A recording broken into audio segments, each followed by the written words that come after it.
Welcome back to Brassard, Quebec. I'm Adi Sizbo. I'm in the booth with Laurie Ouellette.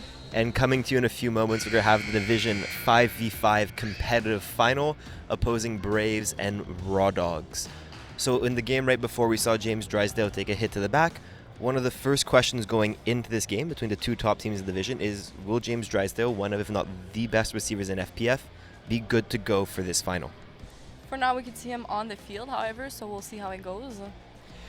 Obviously, as a key player for the Braves, they have a lot of other extremely talented players. What kind of impact do you think this could have if James isn't available for the game? Honestly, James has been one, well, if not the big player for their season, so if he's not being on the field and helping, then it might have a huge impact. And it looks like we're getting started in just a few moments. We're going to head down to field level. Laurie, don't kick the TV. Sorry. Raw Dogs are the higher seed. Yes, Raw Dogs finished the season with an 8-2, while Braves had a 6-4. We know some of their players don't have 10 games. But what I'm trying to understand is, why did Raw Dogs choose to start with the ball despite having the choice? An interesting decision. Jordan Pineda under center. Isaiah Ryder coming barreling in. He's looking deep. He's going towards Mancini. He was open. He had Phil Varan beat from behind. He overthrew the ball, and then we see Jordan Pineda drop into a squat, hands on his head. He had that touchdown on the first play. He did, but he only threw it a bit overhead of his receivers, so that was an incomplete, unfortunately. Yeah, wide open number 7 flashing across the field there. That is not Alexander Zalipsky, who I don't believe is here, by the way. I think that is rather Adam Rosen. Correct me if I'm wrong, though. So we now see Raw Dogs. They're scrimmaging from their 5-yard line. This is 5v5 competitive, so these bunch formations you're allowed as opposed to 6v6. Second down, looking to gain midfield. Pineda takes the snap, goes quick with Kyle Kerr, tackled immediately by J.D. Chevalier. That's a gain of 7 yards on the play. I'm not super familiar with these teams, but they seem to be mixing up a very quick short slant route underneath as opposed to the deep shot. Is this a team that likes taking the shot deep on first and second down, or are they rather moving the chains slowly? I think they are, well, for now, what we're seeing is that they're doing it slowly and surely. Getting the first few catches is important to start the game, obviously, just to get the flow in and be confident for the rest of the game. It is. We have Mancini and Rosen. Pineda's left, Khalil Kerr under center. Ben McMahon isolated on the right. He's looking to his left. Pineda, he's going towards Mancini. Completed over the middle of the field. First down, tackle by Guillaume Bélan. First down for Raw Dogs. And what you saw there is they just crossed the middle of the field, passed it by 2 yards, which means they're setting up a 2nd and 23. Laurie, you play a lot of 5v5. Yes. What's your strategy between, do you want to cross midfield by a few yards, or are you happy to just gain the first down? Honestly, just passing for a few yards to get the first down is important. However, if it's a second and long and you're close to the middle, you could still take a long shot so it gets you maybe like a further first down. But that's not everyone's strategy, unfortunately. It's part of the gamesmanship, and you'll see Braves an extremely experienced team. Isaiah Lard's now barreling in. Ben McMahon's dropping as a second quarterback. We have Ben McMahon looking to run. He's covered. The pass is complete towards Jordan Pineda. Really interesting what you saw there was when Jordan Pineda started taking off as a receiver, you essentially created an ISO matchup with Pineda on the rusher, Isaiah Lard. Pineda won on that occasion. Is that a matchup you think that is favorable to Raw Dogs, Pineda on Allard? I think so, because if you put Pineda as a receiver and Isaiah on him, for sure Isaiah has the height advantage. However, he's maybe a little bit more slower than Pineda, so that could be a win every single time if they do it.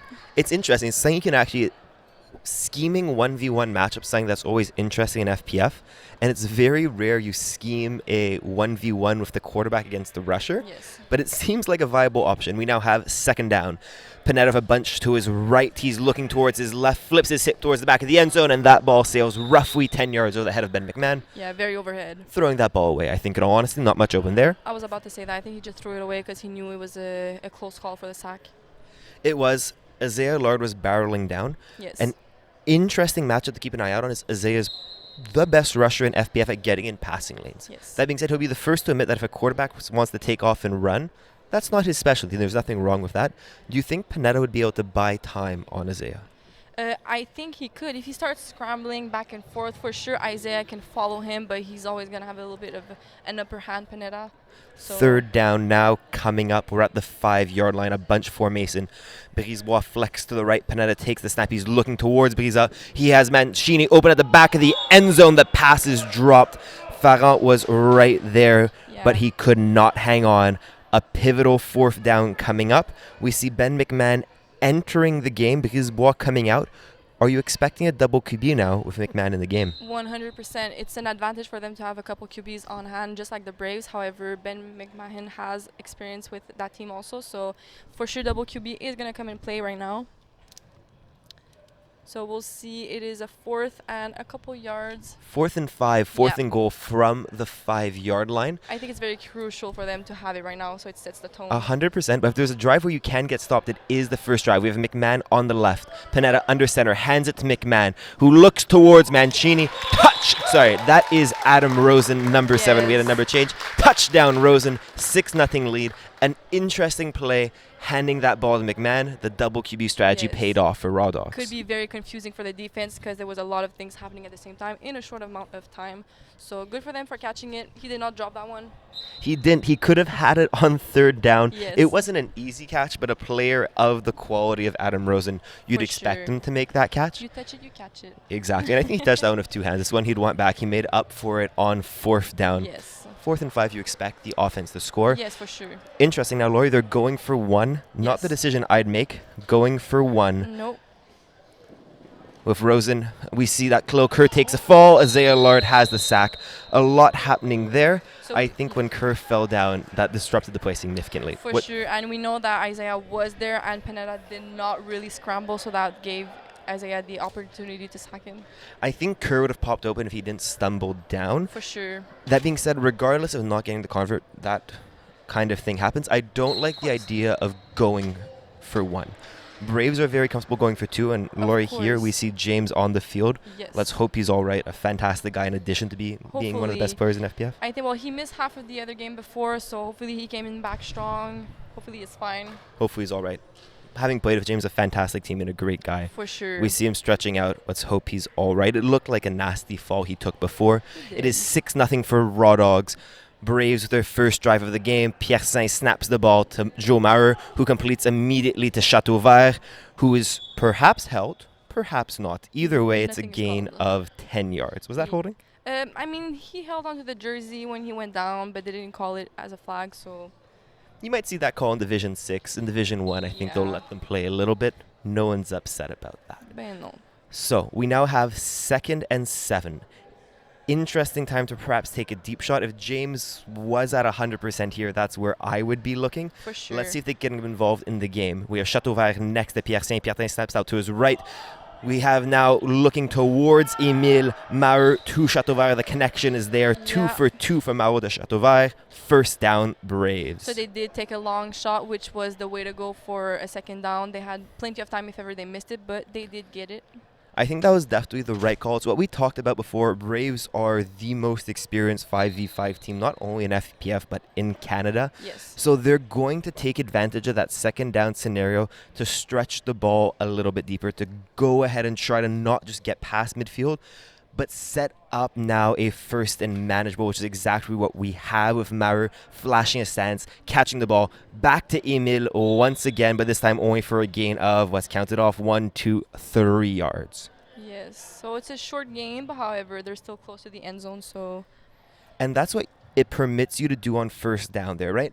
Chateau Vert is an extremely elusive player, shifty, can make people miss. yes. Give him the ball at 3 yards. You're okay with the 3-yard gain, but you also have the benefit of him perhaps shaking a player miss, perhaps gaining and 5. yeah, almost all the times he's dipping or doing a move, so he gets a bunch of yards afterwards. So we He's could see he's Coming off the outside. field now, interesting. We have Gabriel Dabé-Champagne coming in to replace him. Mike Pierre Saint catches the ball, tackled immediately by Brisebois. A gain of 3 yards again on the play.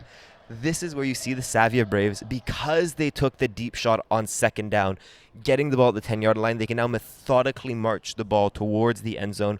We have 3rd and goal from the 5. Are they again going to try to split this in 2, or are they looking for the major? I think they're gonna look for the majors. They have not a lot of yards to go for it, so and they have the height for it. That's their strategy. When they're close to the end zone, they bring the higher players. So Yeah, they brought in Gabriel Labbé-Champagne, Yes. who's not only, I think, a solid 6'2", but has a great vertical. You see Khalil Kerr, I believe, matched up in front of him. That is a height advantage for the Braves. But this was looking towards William Trottier, and a Yeah. fantastic play made there by number 5 for Raw Dawgs, swatting the ball away. Yes. Perhaps Bailey Finkelberg, but we do not have the exact number on that. Yes, this is what happens when you change your number in the finals. We prep Yeah. our sheets before we look what number you've been wearing on the season. So when you surprise us with a new jersey in the finals, the downside is perhaps we get your name wrong. So I'll be taking a guess. Bailey Finkelberg was 35. We're guessing he's now 5, but we're not Yeah. entirely sure. Keep those jersey rights and we'll give you the Yes. credit you deserve. A huge 4th down coming up now. 4th down from the 5. Let's see what Maru has in his bag of tricks. The rusher jumps offside, reset, comes back towards it, picked off by Khalil Kerr, who's looking to return this, returns it to the 10, tackled by Joe Maru. A huge early stop for this Raw Dogs defense. Honestly, I'm a bit surprised. I think he threw it in the middle and he just forced it because his player wasn't really near it. So that ended up in an interception, which is not a great start for the Braves. It's not the start you expect from a No. QB like Joe Maru, who had a fantastic season. Nearly 3,000 yards, 61 TDs, only 3 INTs all season. Yeah. And he throws one there in the playoffs. It's not the start he wanted to get off to. No, and he also has the receivers to make those plays, so I'm surprised of the decision he took right now. We now see what I believe may be a challenge. So what I think what might have happened is the rusher jumped offside. Maru thought he had a free play.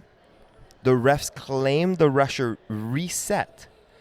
And now I believe Joe Maru and the Braves may be challenging if the rusher did indeed reset, or are they challenging it that was a sack? Great observation. A few options here. Yeah. It'd be interesting to get confirmation as to what exactly the challenge is. We're still waiting on that.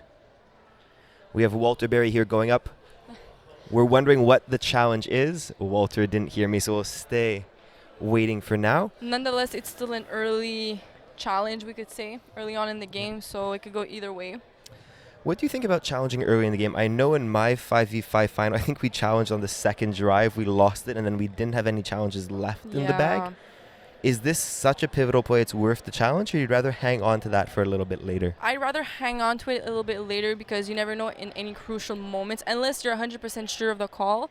However, early on in the game, you also lose a timeout if it's not the right call. So it could be crucial towards the end if you don't have timeouts left. I think they may be challenging illegal contact on number 17, William Trottier. He's on the left side of your screen running an in route. Let's see on the replay. There's a number of things that could be challenged at the moment. Yeah, we don't have confirmation yet. Yeah, and we're still, I think, but if we're looking right here, this would be offside on the rusher that's being challenged, because this is when the ball is snapped. We're wondering if the rusher got behind the rush bag. However, the rush bag, I'm showing my age here. The rush bag is now the cone on the sideline. Before the pandemic, you used to have a literal beanbag on the field. Yeah. You no longer do. But perhaps what they're challenging is rusher interference, but we're waiting to see exactly. But given the fact that we're seeing the same replays that had official Walter Berry is at the moment, it looks like what's being challenged is offside on the rusher. Let's look where his feet are. He's going to jump, and the question is, does he return behind that spot? We're waiting for the jump. Here he jumps. Yeah. He goes early. The ball is not yet moved, and he's left.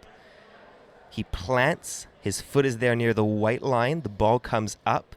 His left foot does not return. His right foot did return. I don't believe both feet returned behind the rush bag. That being said, we don't have a fantastic angle on this. We're looking at this from very far away, and it's a matter of inches. Yeah. He needs to get both feet back behind the rush bag. And this is the motion we're looking at here. Wait for the flinch. We don't yet have a call. Flinch. Right foot goes forward. He's now returning. The left foot has gone forward. Now let's see if the right foot returns far. His left foot returns also backwards.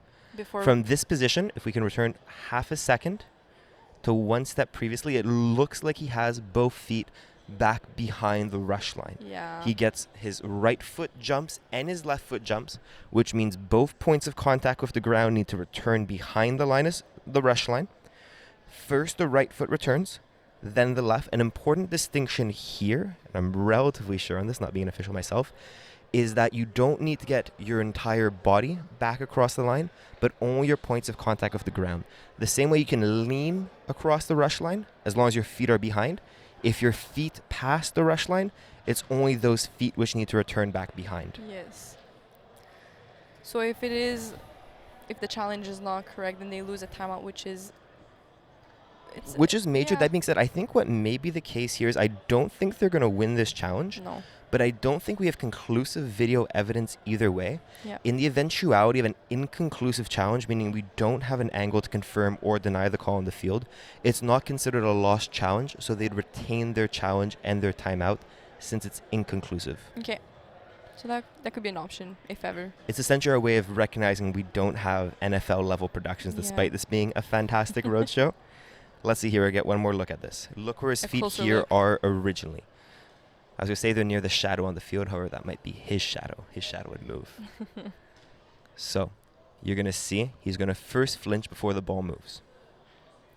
He's now flinched with both feet crossing the line of scrimmage early. His right foot there is clearly crossed. And now he needs to get both feet back behind. The right foot goes behind, and it's the question there if his left foot goes back behind the line of scrimmage. From this camera angle we see at the moment, it looks like both feet have returned behind the line of scrimmage. Yeah, we do see it. I think we're ready to make a call. Walter Berry here is confirming to the refs on the field what the call is. We now have 4 lovely refs looking up at us, waiting on the decision.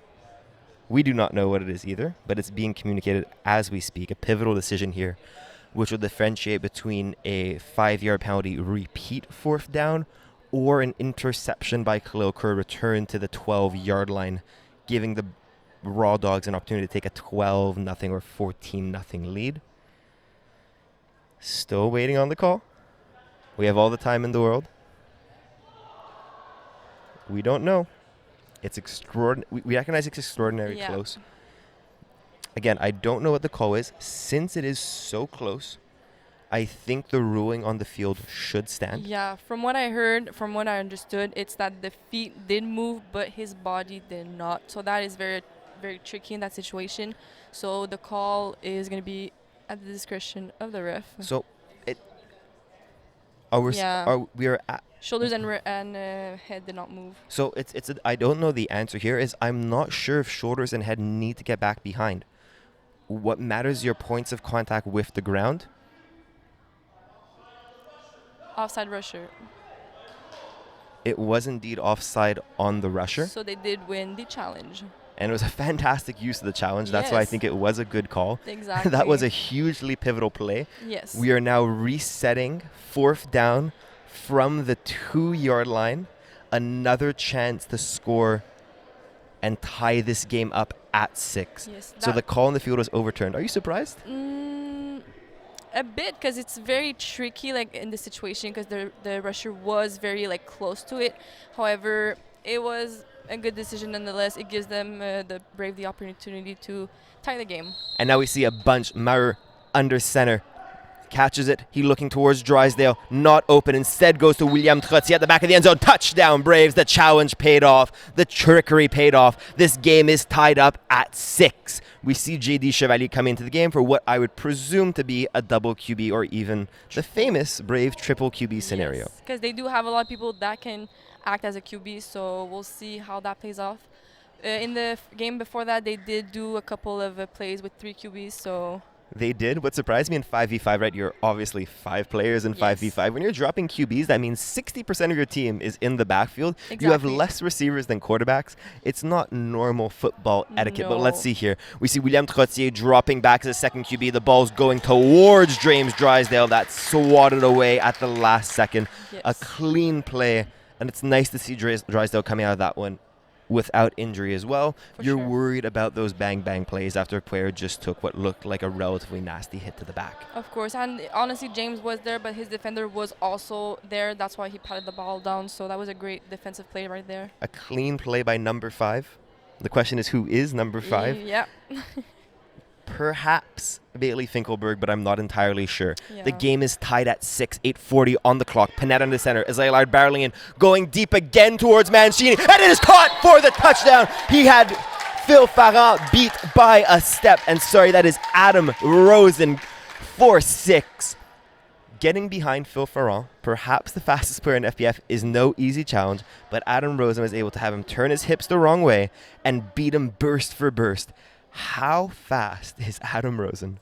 He's very fast, honestly. To get past Phil Farran, who's one of the best defensive players in the league, honestly. A Team Canada player. Yes, but he's on Team Canada for a reason. So to get Exactly. beat by another player, it's surprising. And now they're going for 2. It's nearly like they're listening to us. They're clearly not. They realize the strategy themselves. Going for a 2-point convert. Ben McMahon dropping as a second QB. Ball's going towards the back of the end zone. It is caught. Yes. The 2-point convert is good. This is the Adam Rosen show. He has 6, he has 2, and now Raw Dogs have an 8-point lead over the Braves. 7 minutes 40 on the clock and ticking. Yes, and honestly, since the beginning, we see it's pretty much the same play for Jeff Rosen. So Jordan Panetta. Panetta. Jordan Panetta's quarterback Yeah. throwing to Adam Rosen. It's Adam Rosen. He's been doing the same route since the beginning, and it's been working 2 out of 3 times. So He jogs the post, and then once the ball comes out, he cuts and accelerates, Yes. and was able to beat Farran on the acceleration. And we now have first down complete once again towards Chateauvert. Tackle made immediately by Kerr. We Yes. really see this being a 2-receiver game. The Braves are targeting Chateauvert, and Raw Dogs are targeting Rosen. Yes, which is paying off for both teams. They're gaining yards, making plays. So And these aren't quarterbacks who are like, oh, this is my guy, I'm only going to throw him the ball. They No. both do a fantastic job of throwing the ball to Yes. the open receiver. So they're very much just taking what is being given by the defense. Second down now, 10 yards to gain. Looking towards Drysdale. Catch is made, tackled immediately by the mysterious number 5. Third down and 4 to go. Deep shot time, or do you take that first down? as a third down, I'd say deep shot time because they could still get the first. They have another try to get the first down. Exactly. If you could take like a 10-yard gain here, that would be fantastic. Yeah. Anything more is obviously a luxury. But if you'd offer the Braves 10 yards here, I think they'd take it every single time. For sure. Let's see if they go aggressive, try to take something deeper, or if they're just aiming for the first down. Third and 5. Maurer under center. He's hopping. He's looking deep. It's complete. So it was in the hands of Anthony Brisebois. So Dropped. yeah. That was an interception. He cut right ahead of James Drysdale, who was double teamed and very Yes. much covered. That was perhaps not Maurer's best decision, No. thankfully. However, they did drop it, so that means it's a 4th and 5. It's 4th and 5. He's like a cat with 9 lives. He got slightly fortunate on offside on the rush. It was a Yeah. matter of centimeters. Brisebois dropped a pick. He's playing with fire here, and while he still has the chance to convert on 4th down, and I'd put my money on him converting this 4th down, these mistakes are very unbrave-like. It would have me Yeah. worried for what's coming up. 4th and 5. 4 yards for a first down. The rusher jumps again, resets. Maurer completes towards Chateauvert for the first down, who's tiptoeing down the sidelines. He dips, he spins, he's tackled at the 3-yard line. First down, touchdown, yes. touchdown, Emil. He has both of his flags as he entered the end zone, so that's a second touchdown for the Braves. He's so difficult to tackle. Oh my He's goodness. already in the nicest way a shorter dude, and how he can get so low, he But dips he's the center of amazing. gravity. He is probably the hardest player to tackle in FPF. Because he dips and he has the speed for it. And he so maintains his speed through every single one of his moves. That's the Yeah. most impressive. I can dip. I lose all my speed when I dip. Yeah, we're not like him. We're Exactly. not built like him.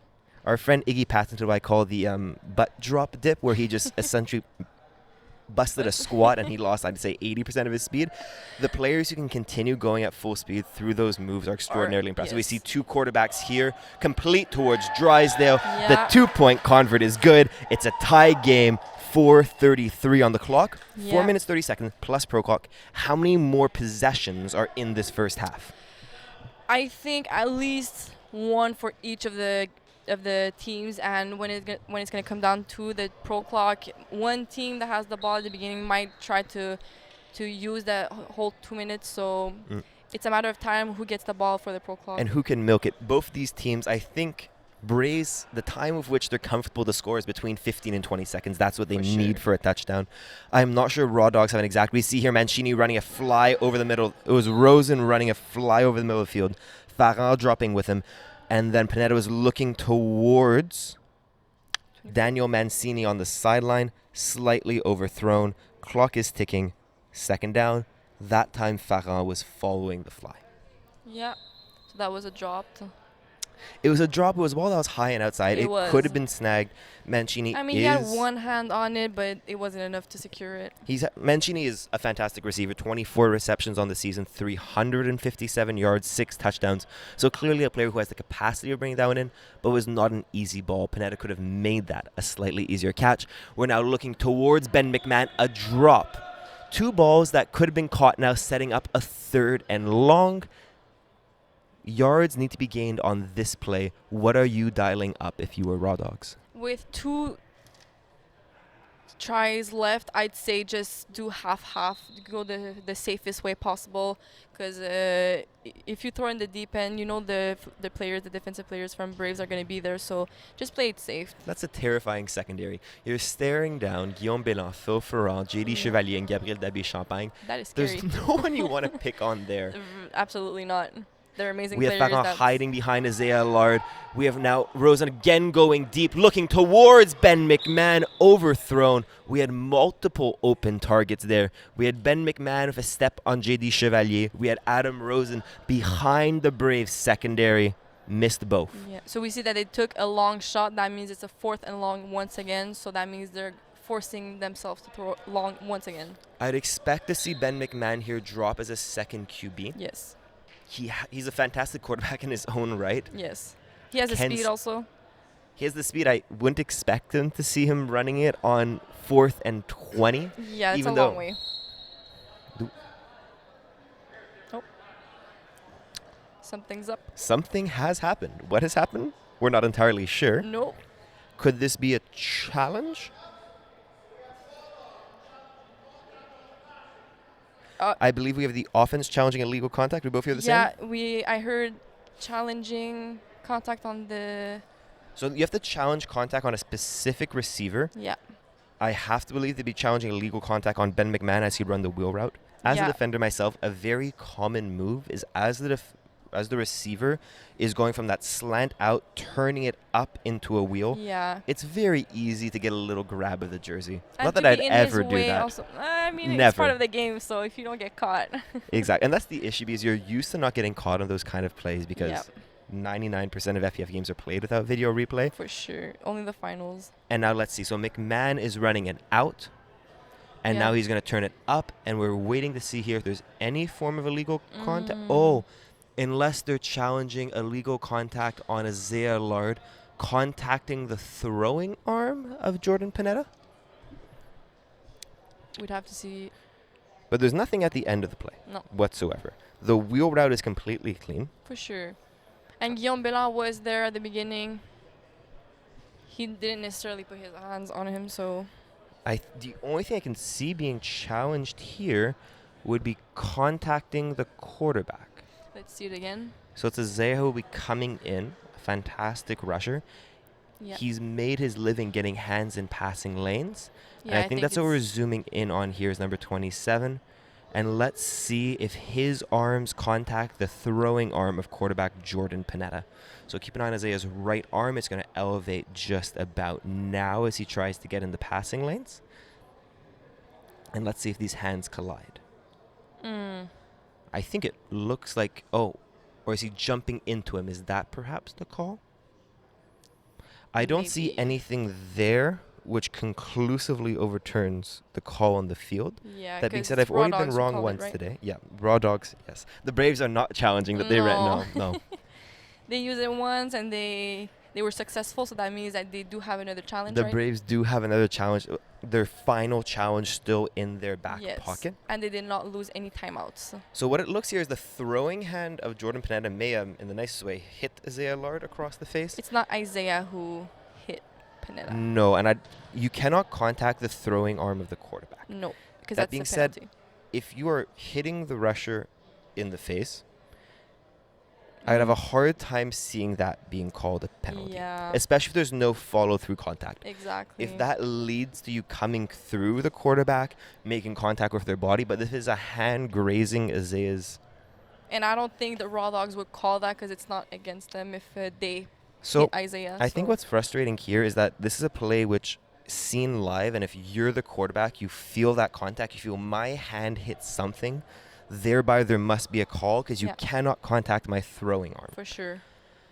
On the replay, especially since this is the other end of the field, our camera's looking straight down at it, so we don't have the side angle view, which I think would be the most instructive on this play. Yeah, would have a better view. We're in a relatively difficult scenario. Again, I'm going to propose what I did on the last one. Could this also be inconclusive simply because you don't have a camera angle which allows you to turn? Yeah. We're unsure. Oh, okay. You might have spoken the side angle into existence. Yes. It's a fantastic camera crew. A lower view. I don't see anything there. No, I think Isaiah did not touch him as he threw. However, afterwards we could see he could maybe like go into contact. But on this camera angle, he's not touching him. I think this camera angle will reveal there is indeed. You think? No contact. Exactly. Maybe like here he would jump into him. That would be the only thing I see. However, but we don't see that from the other replay. If we can't see it, we can't call it. The other possibility is, again, I'm not sure what the challenge is. They could be challenging illegal contact. No, pass. The challenge is for pass interference, but Isaiah didn't touch the ball, right? If Isaiah touches the ball, you can't have pass interference after the ball's been tipped. True. So if they're challenging pass interference, they could first need to determine if the ball was tipped. And if the ball was tipped, there's inherently no pass interference. Yeah, that would make sense. But the ball's not tipped. It's not even touched. No. We're at a loss here. I'm curious what's taking longer on this replay challenge. There's difficult challenges in this game. They've looked at both of these, and they are both, I'd have to imagine, close calls. Yeah. And I'm curious exactly. We have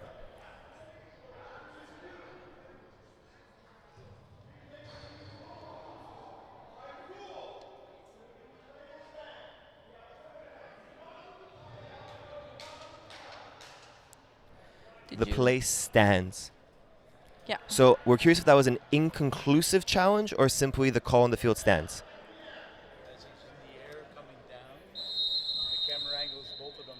So we have an inconclusive play. Yeah. What that means is Raw Dogs will retain their challenge. I don't believe they lose a timeout either. No. That being said, the play stands.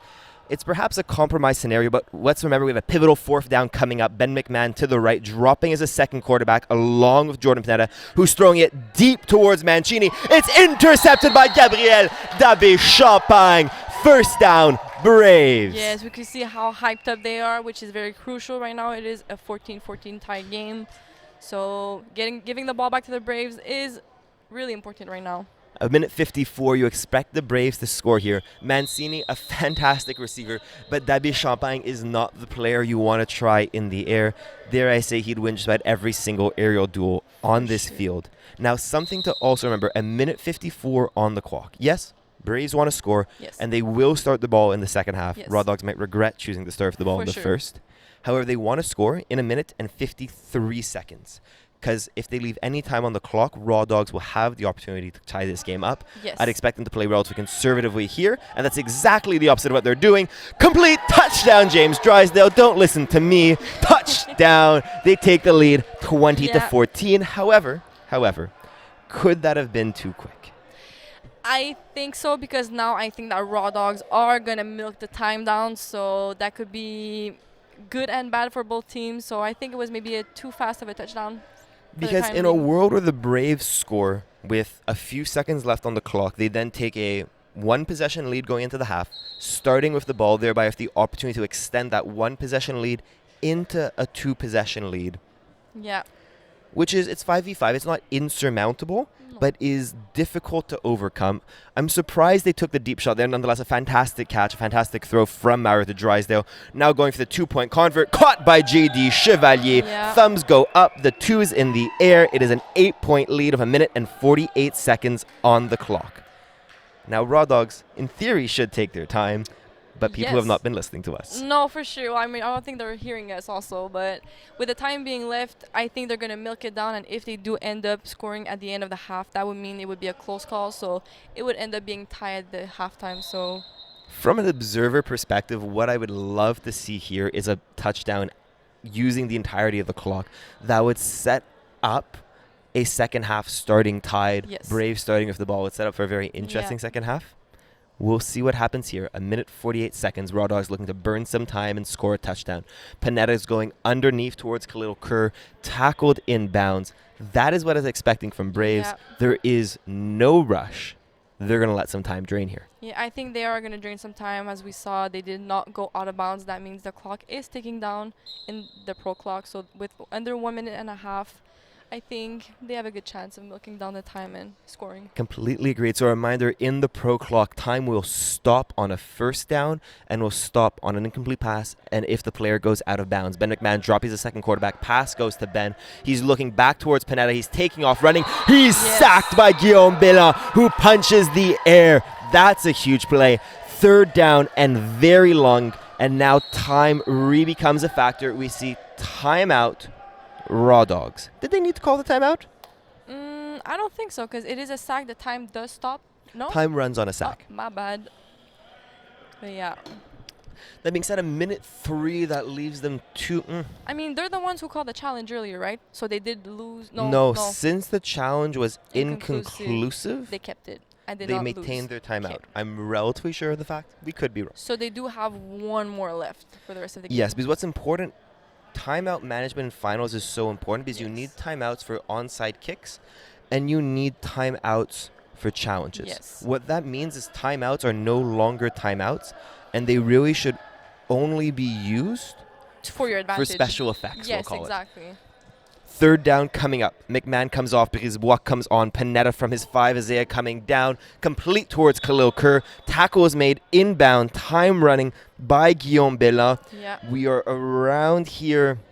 A 3rd and 10 scenario coming up. Could be 3rd and 4th. Sorry. Yeah, so with the Fourth. time being left, they should get a first down to stop the clock. That means they will have a bit more time to do the rest of the end zone, the field. To do the end zone. Yes, to score a touchdown. That being said, I think what they're doing here is also burning some time. In the eventuality they do not score, they want to limit the times Brave has. Yeah. But Braves, they need 17 seconds. Either way, it would be very difficult if they don't complete. But I think this will be caught. Khalil Kerr, first down. 20 seconds on the Yes. clock, goes out of bounds. Very good ball placement, honestly. He caught the ball right before going off field, so that means it's the first time. That was a First gorgeous down. ball. I wish I could throw a ball like that. I very much wish I did. I can't. That was in stride, tiptoe perfect, completed for the first down. You see Dabi Champagne shrugging with frustration. And we now get out of bounds. So what happened on the final play was it was a first down, but since the player was tackled inbounds, the clock started on the whistle. So Dabi Champagne made a nice play still getting the tackle Yeah. and thereby forced a bit more time to come off the clock. We now have second down, 14 seconds, 12 yards between Panetta and his Raw Dogs and the end zone. Are they looking end zone here 3 times or looking to split the field knowing that time could continue running if they're tackled in bounds? With the amount of yards left, I'd go just short, go out of bounds, just gain some yards. I agree. Let's see if that's what they're going to do. Instead, the players are heading towards the end zone. It's thrown deep towards Adam Rosen. He had 2 hands on that. Yeah. JD Chevalier flashing in front, perhaps affecting his concentration. My concentration being affected as well. Despite 2 hands going and touching Yes. that ball, it was not caught. He Should had it. Adam Rosen had made that catch? Yes, he should have. He had the hands on the balls, as we're seeing on the replay. And you'll see JD Chevalier flash in front, Yeah. affecting his concentration. That He being had said, it. there are 2 hands on that ball. A player of the quality of Adam Rosen. Yeah, I think You'd it's really expect him to make that catch. the concentration Exactly. that bugged him. When you lose visual on the ball and you don't have that line of sight, it becomes very difficult. Ben McMahon dropping the second quarterback. Pass defended by Gabriel Dabi-Champagne. Mancini is not happy, thinking contact was made early on the play. Yeah. 4th down coming up. 4th and long, we could say. 4th and long. And I'd agree contact was made. is it worth challenging? I don't think so. No. And I don't think it's worth challenging given the time left on the clock. Even if the challenge is successful and you gain the 5 yards, you still have one, maybe two Yeah. plays left. I don't think it's worth it. But you see Mancini shrug afterwards, and I think David Champagne contacted the player slightly before he slapped the ball. That play would be all right had he made contact with the ball first, but since shoulder touch back, we have a huge fourth down coming up. Ben McMahon dropping the backfield. Panetta throwing towards Rosen, swatted away by Phil Ferrand. Telescopic arms coming in with the PD. Yes, very good At play the- by Phil Farah. Honestly, he was there. He made the play. He did not let the offense player get the ball. But again, you could wonder, could that ball have been attacked slightly more? Could that have been high pointed or placed slightly more outside? There was a step of separation. He was running a Yeah. corner route to the back cone. When he planted and put his foot in the dirt, he'd created a yard of separation. If that ball is on the back cone, I don't think even Phil Ferrand's very long arms are reaching it. I don't think so. Honestly, it would have been a bit too far maybe, but the ball was placed like that. So So Ferrand made the play. Yes. 1.4 seconds left now in the half. William Trottier is a second quarterback. The Braves here are probably going to chuck a jump ball to Drysdale or Champagne. We see 3 quarterbacks, 2 rushers. The ball's being thrown deep, intercepted by Rosen, who's going to look to return this. Tackle made by Drysdale, and there we have it. It is now the half. yes, So, coming here at halftime, I'm Alexis Dubois in the booth alongside. Le Riouelette. The score is 22-14 Yes. for Braves. And the question may be, will Raw Dogs regret allowing Braves to start with the ball in the second half? Yes, 100%. I believe that they will regret it because starting in the second half, they Braves do have a touchdown more than the Raw Dogs. So having the Braves start the second half with the ball, that means Yes. that they have another chance of getting a two. They have a chance to take a 2-possession Yeah. lead here to start the half. They are already up 8 points. 6 more points, they have the chance to go 14. Yeah. And pivotally, they have the chance to go 15 points. Yeah, because right now they have 8 points more than the Raw Exactly. Dogs. And 15 points in FPF. I call that a 3-possession game because with the onside kick, since using an onside kick consumes a timeout, Yeah. the maximum points you can score technically in one possession is a touchdown, 6 points, followed by an onside kick, followed by a touchdown, so you're now at 12, and a 2-point convert 14. for 14 points. So 15 is a 3-possession game. 15 is a 3-possession Yeah. game. It's kind of the magical number when I'm playing and when I'm up 15 points. I You know feel you're good. comfortable. Yeah, Exactly. you're comfortable. You know that the other team has to make some huge plays in order to get back into it. So Exactly. we'll see how Raw Dogs come back. We will. So I think my question at this point is, in 6v6, traditionally in FPF, you go score for score, and stops are extraordinarily difficult to come by. We've seen some close calls. Maher has made mistakes and has been saved by the gun a few times. Yeah. Do you think we're going to see a perfect second half from Braves, or will there be a stop or multiple stops coming in this game?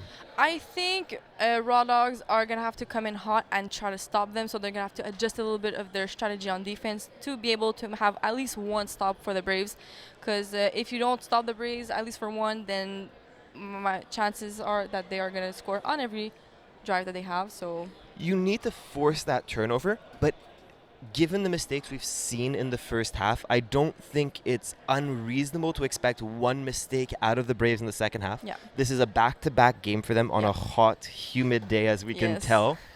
So I think that stop could come, and then it also comes down to converts, right? The Yes. other way to keep this away from being a 15-point, aka 3-point game, is to score those 1 and 2 point converts and stop the Braves. So there's Yeah. multiple paths to victory here for Raw Dogs. For sure. One is a stop, and the other perhaps harder one is stopping them on converts and a successful onside kick. We're Yes. now whistling in the second half. We're going to turn our attention down to field level in a few seconds as things are about to get underway. Braves starting with the ball. Yes. Having seen some mistakes, some miscommunications from the Braves in the first half, are you expecting them to be aggressive? Are they looking for the deep shot to Drysdale, which was open? Or do you think they're going to go back to basics at this point? I think looking at the score, keeping it simple and basic, to drive, at least starting off the drive with slow and easy could be the way to go. Or they could go long shot first play. They didn't listen to us before. Drysdale burned them down the sideline for a Yep. touchdown. The second half is underway. Time is ticking. Direct snap to William Trottier, who's chucking it deep towards Emile Chateauvert. He's fast, but he is not that fast. The Yeah. ball is overthrown. Yeah. A little bit of trickery there. We saw a slide snap from Mike Piercin to William Trottier. Which They is not were really going common. for it.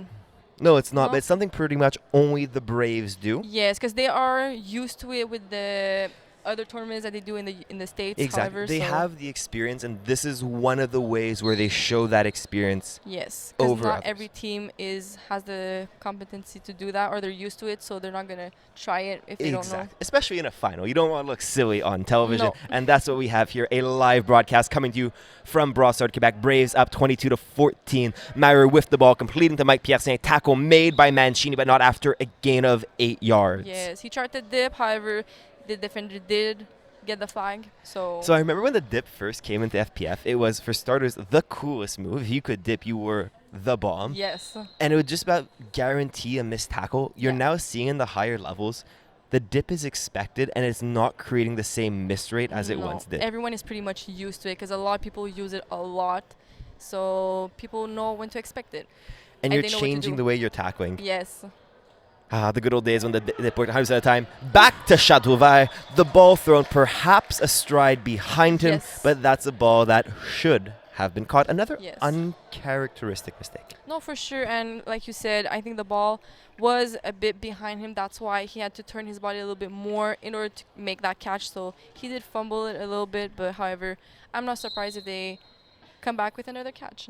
Well, Emile is now taking a spot on the sidelines. I don't think he's being benched. We're No. seeing in these third and longer scenarios, the Braves simply rather the big body physicality Yes. of Champagne They want the height compared advantage. to the speed of Chateauvert.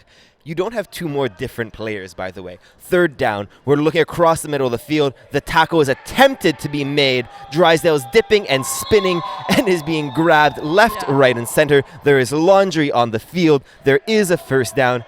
And however, most importantly, James came up uninjured. That's great to see after, again, Yes. he had a harder hit in the last game. Yes, so glad he's not hurt and he made the play. He got held on to a couple times, so He got held a couple times. It was Yeah. funny. We were just talking about how the dip wasn't working, and I think what we saw there, maybe a the new move, backward dip. it was a dip and a spin at the same time. Hey, Mm. we're trying new things out here. My knees are hurting just watching that. But we were really just saying the dip is no longer as effective as it once And was. then it just worked. But if you can pull off the dip spin, that may be impossible to deflag. Yeah, because you're doing everything at the same time. The defender doesn't know where to deflag. Laurie, we see any dip spins out of you in the Co-Ed 1 finals? I hope, maybe not dip spins, but a little dip here and there. We never know. It's always cool to see what new moves are coming to FPF. For Again, sure. Braves seeing flag in the States are at the cutting edge of just about everything FPF innovation. Yes. And they now have a first down, trying to stamp their mark on this game, scrimmaging from the 5-yard line. First down, Braves. Mara rolls to his left, completes to Drysdale. Touchdown, Braves. They take a 14-point lead. It is still a 2-possession game. Yes. They're electing to go for 2 instead of 1. What's the logic behind that? I think they're just trying to get as many points as possible. And we see during the regular season, they are This is a team that getting the does points. rather go for 2. James Yeah. Drysdale has caught 10 2-point conversions. They've converted on 2 points 22 times, an outstanding figure. I think the logic behind this is it's too late to worry about the difference between 15 and 16, given the fact that more touchdowns and more converts will be hit. William Trottier is available as a second center. Incomplete. However, Flag we on the see a play. flag coming up. It looked like Mancini contacted Gabriel Dabé Champagne. This will be a 5-yard penalty. They'll be able to retry their 2-point convert from the 5-yard line. They got the best of both worlds. Of They get to go course. for 2 from the 1. That's a Yeah. win. They're going to take as many things as they can. And you see there, I believe there was contact that came out early. The ref did not look like he had to debate that flag very long. The call was on Mancini. The contacted player being Dabé Champagne. We're now at the 1-yard line. I think they called pass interference, actually, not illegal contact. Yeah. So the only thing better than going for 2 from the 5 is going for 2 from the 1, and that's what we have coming up. The Yeah. Braves looking to take a 16-point lead. 15 seconds on the clock. Drysdale in motion to the right, looking like man-to-man defense from the Raw Dogs. Another bit of trickery there. A lot of things happen right now. So many things happening. Maurer was walking to his left. It was completed. The snap went to William Trottier, who pitched the ball to Joe Maurer. However, his foot, it appears, stepped out of bounds. Yeah, but we see from the replay that I think it was like a strategic play because Joe was walking towards the left side, and he was trying to talk as if he was talking to the referee. Yeah. So for all of you flag nerds out there, I think we saw a similar play from Team Canada in the World Games when Sarah Parker tried to catch a pass, and this is now complete from Pineda to Brisebois. They're hurrying it up. Sarah Parker was on the receiving end of a touchdown pass. However, she stepped out of bounds when she probably didn't have to. I think the Braves might have been inspired from that play. Yeah, one foot on the line, which means it's incomplete. The exact same thing Sarah Parker did. We have second down now. We have Pineda looking deep towards Dabe Champagne and towards Adam Rosen. I think Champagne got caught by the turf monster there. Otherwise, that could have been a costly and perhaps game-ending interception. But I think it bounced off of him. Would that make sense? It bounced off of his head. Perhaps not the most glamorous play, but fantastic positioning. And there you see the pressure of Isaiah Lard coming in with his hands up. And there you see he trips. Oh, no. It bounced off the receiver's body. It bounced off the receiver, but again, losing visual contact with the ball. Third down now coming up. Brisebois pops wide open. Oof. By the outstretched hands of Phil Farrar. Pineda could have thrown that ball slightly more anticipation, but again, a ball that hit Brisebois. I think that hit Brisebois' hands. Really? These are catches that you'd expect the best players in FPF and the best players in Canada to be making. Of course. Perhaps we'll get a replay on that. Perhaps we won't. What we do know for sure is that we have a pivotal fourth down coming up. This could be the ball game on the line right here. Interestingly, see, no Ben McMahon. Pineda wants the ball. He wants to sling it on fourth down. I have a feeling this may be going to Brisebois, who's running a post over the middle of the field. Instead, it's going towards. It's intercepted by J.D. Chevalier in the end zone. Braves take over, up 14, looking to put this game to bed. Raw Dogs need a stop, and they need it now. GD was very concentrated on that play. He did come in clutch at the end of that play. He got the interception, which gave the ball back to the Braves. And it was called a touchback. I think he might have been tackled at the 1-yard line. We now have first down Braves, up 14, looking to create a true 3-possession lead. As we said before, these Raw Dogs, they need a stop. Not only do they need a stop, they need an onside kick, and they need a 2-point conversion. It is very crucial right now. It's a big bill, and it all starts with getting a stop on one of the next few drives. This ball sails over the head of Drysdale. Perhaps a miscommunication. I think he knew, though, because at the end of the play, James did look at Joe Meyer, and he was like, yeah, I know it's my fault. So miscommunication on that play. And the nice thing about James, a receiver like that, you know it's not going to rattle him. He is one of the calmer guys, cooler heads. Yes. And here we see Guillaume Bélan coming in for replacing James Drysdale, who's touching his back. I hope everything's good there. We have second down from their 5-yard line. Bélan Trottier to his left, Pierre Saint with the ball in his hand. Chateauvert isolated to the right. Chateauvert is streaking down the field. It's completed towards William Trottier, who dips and dives towards the 24-yard line, setting up a 3rd and 2. This is where the Braves want to be. They only have a couple of yards. Exactly, 2 yards on 3rd down. It's that fantastic scenario we were talking about before where they have the opportunity to take a deep shot. What I'd expect to see here is something like a post, a 10 out, and a drag underneath it, allowing multiple options for the Braves. To get as The many deep yards shot, as the possible. first down. Let's see if that's what they do. Check for layering on the left side of your screen. We have an in and out from Bélan. We have a deep route to Trottier. The pass is incomplete. Maurer had options underneath. Pierre Saint was open. Bélan beat his defender on the smash out. The bad news is no first down. The good news is they had multiple options that could have gained them a first down, and the same play most likely, if used on 4th, would result in a conversion. Yes, so now I believe it is 4th down. It is 4th down. Drysdale back in the ball game. Good to see. Is that where you're going on 4th down, or are you waiting to see what the defense gives you? I think, no, you wait until the defense positions themselves and see what they give you, because obviously there's going to be a window. And we see them playing relatively tight, which makes sense on 4th and 3. The rusher again jumps offside. He resets. No flag. Pass completed. The Chateauvert for a first down. Stops before he steps out of bounds. He dips. He continues. Touchdown. The dip move works. And the backflip is that game. He's been same thing like the other touchdown. He a little celebration in the backfield there. Is this cheerleading or is this football? Backflips and lifts. Quite the show. A Brave special. And we now have a 20-point game. We're looking for Braves to put their stamp on this one, looking for another back-to-back win. If you remember in the winter, Braves went back-to-back against Flagmoilsac, looking now to go back-to-back against Raw Dogs and the Infantry. Looking to establish what we already know. This is the best team in Canada. Now looking to close it out.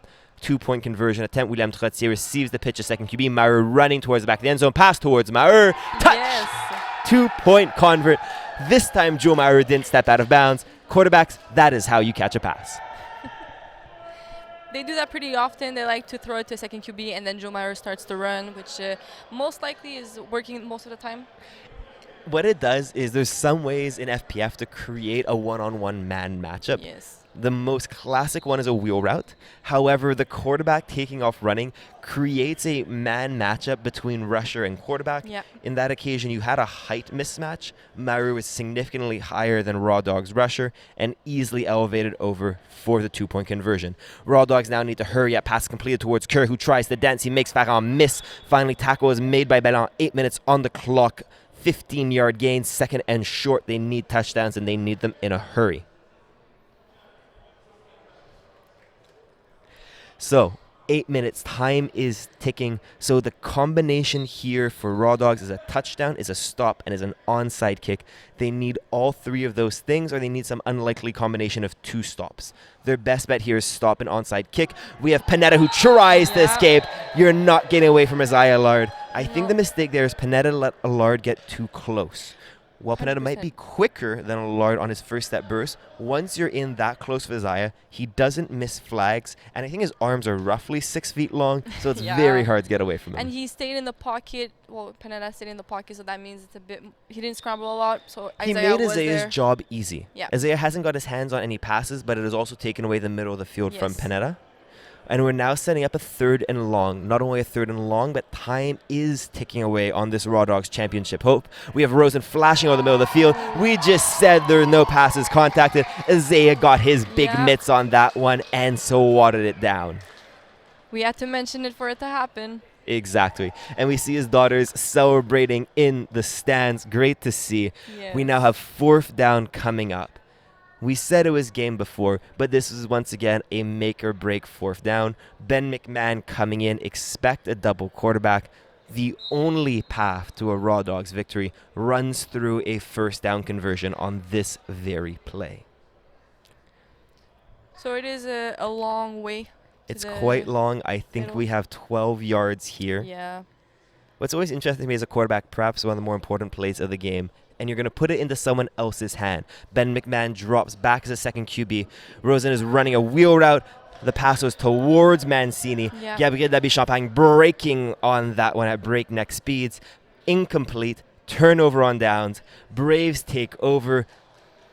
Smells like victory for the men in green. You see Bellan pumping his fists. I think they know where this one is headed. It's headed towards more championship T-shirts. Yes. Which they already have one. They have multiple. They have too many. They have a whole collection. I think they could start a clothing store at this point. For sure. Simply selling FPF Championship and All-Star T-shirts. Yeah, with the number of championships they won as a team, it's pretty impressive, honestly. And they have big teams, too. Yes. There's 9 players on this roster. That's 9 more T-shirts. Do you take 2 T-shirts, or are you happy with the one you won last game? I think they should be happy with the one they have. They don't need 2 of the same thing. But what about the clothing brand? I think you need a second T-shirt. And Chateauvert dips and spins again. What a move. They're doing a lot of different things on the field. A lot of different plays. I think they're having fun. Yeah, they are. They're experimenting. They're seeing what they can do. This is their last championship of the spring season. I think they're practicing for the Tampa in January, so... Exactly. And Tampa in January, is that Worlds? What's the competition down in It's the Tampa? Worlds, yeah. It's the Wow. biggest flag football tournament in the States. So that's Club Worlds? Or is it like Team Canada, Team USA? Oh, no. I mean, everyone's over there, so it's a huge competition. Okay. Now we see Bélan takes the snap. That was a side snap towards Trottier, handed the ball off to Bélan, who ran towards the sideline and was then Deflag? helped out of bounds by the Yeah. Raw Dog defender. And help would be a generous qualification. Or hug. Choose your term. Up to you. Your It's love to discretion. see hugs on the field. So much love between these two teams. Yes. It was just that. All love. We have third down now, 3rd and 3. That being said, with the time on the clock, a 22-point spread, it's hard to see any scenario where if the Braves were simply to take knees from here on out, they would probably be able to run out this clock. Side snap towards Trottier. Chateauvert's fleeing over towards the middle of the field. Ball is chucked deep, and it is batted away. Flag on the play. Yeah, we see William Illegal Trottier. contact. Rosen ran into Trottier. A player like Rosen, a fantastic defender, fantastic receiver, not someone who's used to rushing, and you fall into the trap of leaving your feet, trying to bat the ball, and then colliding with the quarterback. You'll see he leaves his feet probably right before the ball will go, and since he's left his feet, he no longer has control, collides with Yeah. Trottier. That is a classic case of contacting the passer. First down, Braves. And a first down means more time off the clock. For sure, and there's under 3 minutes and 30 seconds left of the game, including the pro clock.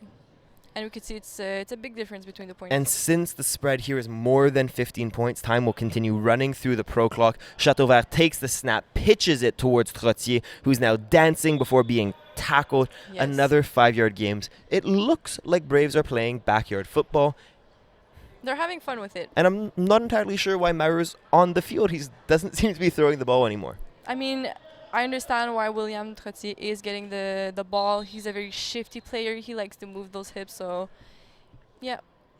And perhaps the future of quarterback play for Braves. Yes, that's what Joe we're Mauer looking is at. still a fantastic quarterback and one of the very best to do it and to ever do it. But there is also a goal behind this of training Trottier Yes. and making sure that whenever the time comes, he will be ready to take the reins of this high-powered Braves offense. We're now looking towards Joe Mauer, who is cajoled out of bounds. Yeah. If the score was not a 22-point spread, would that have been pass interference? It's a pretty tricky question because there wasn't necessarily holding or like pushing or anything. He was just very like elbow and shoulder to shoulder. So Very affectionate. It was just more hugging, I think. yeah, like just pushing, being It- physical a little bit. It was clean play. There's nothing dangerous there. Yeah. And it is a fact that when the score does get to these larger gaps, the flags do tend to stay in the ref's pocket just a little bit more. For sure. I think now we're at third down. Maurer finally gets the ball back in his hands, completes towards Chateauvert, who reaches, stretches, Yeah. touchdown. Now, it's not our call to make, but if you ask me, Chateauvert is my MVP. You think so? 100%. Yeah, with all the plays that he made today. Maurer played a fantastic game, but he did throw an interception into the breadbasket of Yes. Brisebois. Brisebois decided to drop it, but it doesn't change the fact that that was, Yeah. in theory, a mistake. And I'm not critiquing his performance, but I'm just saying he made one mistake. Yeah, I'm no, not but- sure Chateauvert has made any. He did drop a pass. But I do have to agree with you because he did get those two touchdowns with all those movements. So And for me, it's what's the added value, Yes. right? It's crazy to say, but Maurer throwing for 42 points is nearly what you expect. This is a quarterback who threw for nearly 3,000 yards and over Yeah. 60 TDs in the regular season. Yeah. An insane performance. And I think what Chateauvert's given you is that extra yak yards. He's added benefit. He's added yards. He's added something more. yes. And while both players have had a fantastic game, I think that added little yak yards is what would give the MVP. And we hear a buzzer going off. Yeah. That is game. The Braves are your 5v5 competitive championship for the spring 2025 season. We're going to be heading down to field level in a few minutes for the trophy presentation. But before that, I'm still here in the booth with Laurie Ouellette. Yes. And we now see Braves starting to rack up the championships. Yes. Before we had the YF dynasty, we are now squarely in the time of the Braves. Yes. There's always a threat, there's always a challenge on the horizon. If you're the Braves and looking at the landscape of FPF, which team are you most worried about coming for your crown as the greatest FPF franchise? Honestly, I think having the Braves win pretty much every single one of their championships, it's pretty hard to beat. They do have a solid group of players, both offensively and defensively. So I think every team out there should have to step up a little bit, or just get in their heads, do something to stop them, because it's really hard. It's tough because there's no team right now which I believe can one-on-one rival the Braves. So you Nope. have to look at for who's emerging, right? Yeah. As this Brave team gets older as time goes on, which new stars are coming out. And that's why I thought this final was so interesting. You saw someone like Jordan Pineda who had a fantastic season, Yes. who is coming out as one of the better quarterbacks in FPF. Yes. So the question here was, can Jordan Pineda start rivaling the Braves? For sure, I think with practice and honestly having a connection with his players and receivers, they could go far. They just need to up and up and up and up. Yeah, Up a so notch. exactly. And it's a question of roster as well, right? There's something in FBF where the rich continuously get richer. Yes. Everyone wants to play for the For Braves, and you sure. can't blame them. They're the best team. They're the most experienced. They play tournaments in the States, right? The gold standard are the men in green, which makes it harder for other teams to find that same top-level talent. Yes. This was a Braves team without the likes of Jeremy Murphy, a former CFLer. So you could, in theory, see the Braves building an even better roster than they had on the For field sure. today. They go and get the best players out there. Even we saw the Braves, they were split in half of the Canadian championships, and they went and got Canadian Team Canada players. So we could see they want the best of the best. And that's fantastic to see, and I love having that level. That's what makes FPF so exciting. Yes. But simultaneously, you also want to see a challenge, and you want to see... I believe that this game we're not going to have any trophy presentation. Jeff and Ben, the owner and commissioner of FPF, are both playing now in the Yeah. Division V final, so that turnaround would be too quick. So we Yeah. just got a few minutes left with you here in the booth. So you look, Jordan Pineda as a quarterback who can now start trying to rival Yes. the Braves. Are there any other quarterbacks you think can get to that Braves level? I think we saw in the game in the previous game that Wyeth was there, and it was a really close game compared to this one. So I think Wyeth could Still has it? Yeah, he still has it. He's still the GOAT, like everyone says. So I think they just missed a little bit of something, and I'm sure. That was a fantastic game. The Division A was. final was interesting. Very. If you haven't already watched it, go back, watch the recording. Yes. Top tier football. And if you start looking at the younger players, who is up and coming, who can start coming to that title, and not the quarterback we've both played with recently, but I think the up and coming quarterback who could start cracking into that level would have to be Marc-André Reeves. If you're looking at who could start threatening and who could be the next challenger, Yes. for me, that's the only option of quarterbacks who haven't yet had their crack against the Braves. Honestly, if you give Marc-André Reeves a solid lineup on offense and a solid lineup on defense also, I think he could do a lot of miracles. So I think with practice and the good players, he could get to that level. I think the Braves have a few solid more seasons of FPF dominance For ahead of them, sure. but it'll be interesting to see who the potential challenges are, and that's what you might have in the game coming up. Mangoose, one of the two, a fantastic squad. Yeah. Schaefer having one of the biggest arms in FPF. The Division B finals will be with you in a few moments, but we'll be signing off. The Braves are your competitive champions. I've been Alexis Dubois in the booth alongside, Le Riolette. and stay tuned for your Division B finals coming up in a few moments. Thank you. Thank you.